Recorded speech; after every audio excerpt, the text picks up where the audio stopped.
के लिए। हालांकि इस पेशकश में बीजेपी कितना कामयाब होगी ये फिलहाल भविष्य के गर्भ में है, लेकिन भारतीय जनता पार्टी ने 124 विधानसभा सीटों पर अपने प्रत्याशियों का ऐलान किया है और कांग्रेस सिर्फ महज 33 सीटों पर ऐलान कर पाई है। हालांकि आज की सूची के बाद 2 दिन बाद ही कांग्रेस स्क्रीनिंग कमेटी की बैठक राष्ट्रीय राजधानी में आहूत हो सकती है, ये बड़ी खबर है। और उसके बाद सीईसी की बैठक होगी और दूसरी सूची का ऐलान किया जाएगा। मतलब अन्य बचे नामों को लेकर कवायद तेज हो गई है। कांग्रेस पार्टी जल्द शेष बचे 167 नामों पर भी अपने प्रत्याशियों के ऐलान की कवायद में जुटेगी।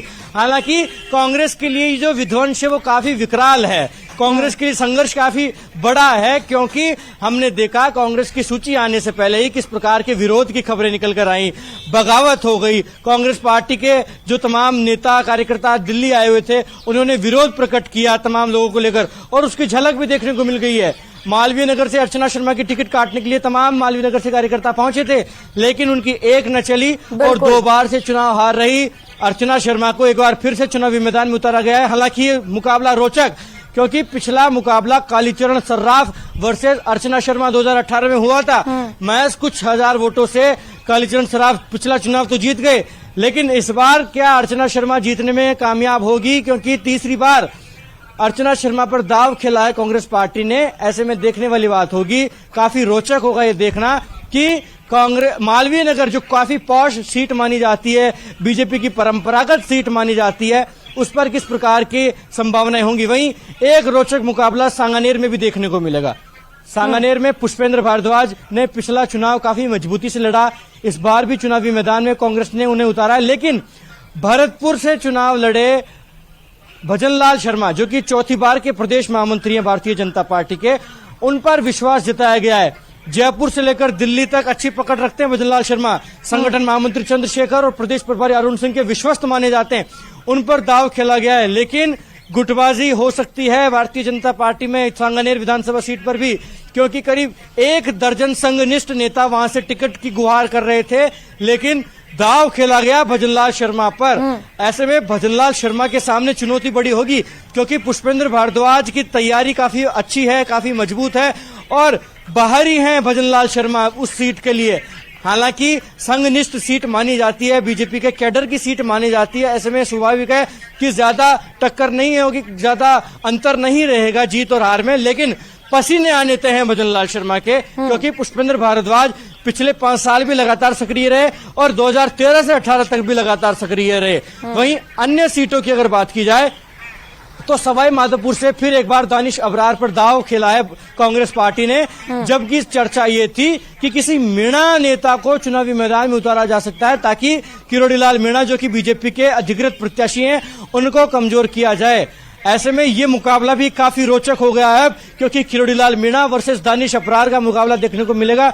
हालांकि इस सीट से किरोड़ीलाल मीणा भले ही 2 चुनाव हारे हों, लेकिन इस बार किरोड़ीलाल मीणा दानिश अबरार के मुकाबले काफी मजबूत नजर आ रहे हैं, क्योंकि जिस दिन कांग्रेस केंद्रीय चुनाव समिति की बैठक कांग्रेस मुख्यालय में थी, उस दिन भी दानिश अबरार के विरोध में काफी लोग कांग्रेस मुख्यालय पहुंचे थे और उनकी टिकट काटने का आह्वान कांग्रेस आलाकमान से किया था। लेकिन लगातार पिछले 48 घंटों में जिस प्रकार से मुलाकातें उन्होंने शीर्ष नेतृत्व से की, तो उनकी गुहार को सुना गया है और उनका टिकट रिपीट कर दिया गया। हालांकि किरोड़ीलाल मीणा के सामने किस प्रकार की लड़ाई लड़ पाएंगे दानिश अबरार, ये देखने वाली बात है, क्योंकि किरोड़ीलाल मीणा को चुनाव लड़वाने के पीछे बीजेपी की मंशा सवाई माधोपुर सीट को तो जीतने की थी ही, इसके साथ ही पूरे पूर्वी राजस्थान में किरोड़ीलाल मीणा के प्रभाव का लाभ बीजेपी लेना चाहती है और मीणा मतदाताओं को अपने पक्ष में लामबंद करना चाहती है। क्योंकि एक और जहां Congress party eastern Rajasthan canal project को बड़ा मुद्दा इस चुनाव में बनाने जा रही है, ईआरसीपी के लिए जन जागरण यात्रा की जा रही है, तो वहीं पिछले विधानसभा चुनाव में जिस प्रकार से पूर्वी राजस्थान में बड़ा डेंट भारतीय जनता पार्टी को हुआ था, ऐसे में उसको पाटने के लिए किरोड़ीलाल मीणा को चुनावी मैदान में उतारा गया ताकि मीणा वोट बैंक तो कम से कम बीजेपी के पक्ष में लामबंद हो, न सिर्फ सवाई माधोपुर सीट पर बल्कि अन्य सीटों पर भी। तो साफ तौर पर भारतीय जनता पार्टी के 124 प्रत्याशी, 24 योद्धा चुनावी मैदान में, तो वहीं कांग्रेस के महज 33 योद्धा, जिनमें भी मौजूदा विधायकों को ही टिकट दिया गया है। एक सीट और रोचक होगी, बायतू से हरीश चौधरी पर फिर एक बार कांग्रेस ने अपना विश्वास जताया है, लेकिन भारतीय जनता पार्टी ने बालाराम मूड को चुनावी मैदान में उतारा है। अब ये मुकाबला भी काफी रोचक होता नजर आएगा, क्योंकि बालाराम मूड भी काफी मजबूत पकड़ वहां रखते हैं। ऐसे में बालाराम मूड के प्रभाव का लाभ भी भारतीय जनता पार्टी उठाना चाहती है, इसलिए उन्हें वहां उतारा गया है। वहीं जयपुर की सीटों पर अगर चर्चा की जाए तो जयपुर ग्रामीण से चोमू से रामलाल शर्मा पर फिर एक बार दांव खिलाया भारतीय जनता पार्टी ने। रामलाल शर्मा वो नाम जिनकी खुद की जाति की वोट महज 3 से 5 हजार ही है चोमू विधानसभा में, लेकिन लगातार 3 बार के विधायक हैं और इस बार भी उनकी मजबूत तैयारी है। हालांकि इस बात पर निगाहें होंगी कि चोमू से उनके सामने उन्हें मुकाबला कौन देता है, क्योंकि उस पर काफी कुछ निर्भर होगा। क्योंकि पिछले विधानसभा चुनाव में राष्ट्रीय लोकतांत्रिक पार्टी के छुट्टन यादव के चुनाव लड़ने से काफी मेहनत करनी पड़ी थी। रामलाल शर्मा को अंतिम समय तक पसीने आए हुए थे, लेकिन आखिर में चुनाव जीत गए। वहीं आमेर के विधायक और उपनेता प्रतिपक्ष सतीश पूनिया पर वापस विश्वास जताते हुए बीजेपी ने उन्हें चुनावी मैदान में उतार दिया है। हालांकि कांग्रेस से कौन आएगा इस पर निगाहें हैं, क्योंकि अगर प्रशांत शर्मा को रिपीट करती है कांग्रेस तो स्वाभाविक है कि एक तरफा मुकाबला होगा और सतीश पूनिया बड़े अंतराल से चुनाव जीतेंगे। वहीं अगर किसी जाट चेहरे पर या फिर बागड़ा समाज से आने वाले गंगा साहेब शर्मा पर चुनाव दांव खेलती है कांग्रेस पार्टी, तो मुकाबला काफी टक्कर का होगा और बीजेपी और कांग्रेस के बीच काफी संघर्ष देखने को मिलेगा आमेर सीट पर भी।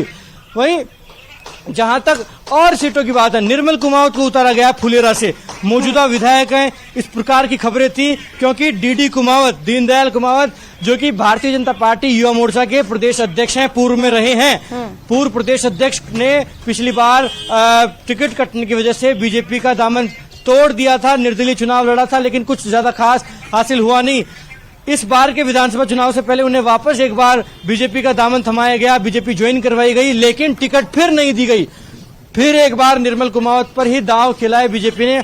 हालांकि इसका असर कितना होगा ये देखने वाली बात है। फिर से बीजेपी ने दांव खेला, मुकाबला बड़ा ही दिलचस्प होने वाला है इस बार, क्योंकि जहां एक और बीजेपी ने 124 उम्मीदवारों के नामों का ऐलान कर दिया है, तो वहीं कांग्रेस में 167 नाम अभी बचे हुए हैं, जिन पर अभी सस्पेंस बरकरार है। सौरभ भी लगातार हमारे साथ जुड़े हुए। सौरभ, सोशल इंजीनियरिंग की बात लगातार हम कर रहे हैं, बीजेपी का तो जिक्र हमने कर लिया, कांग्रेस की लिस्ट को कैसे देखते हैं आप?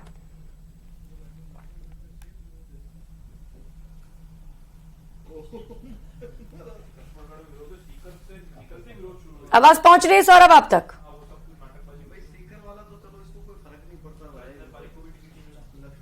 ठीक है रंजन, यही सवाल आपसे मेरा है, कौन कौन से कास्ट फैक्टर को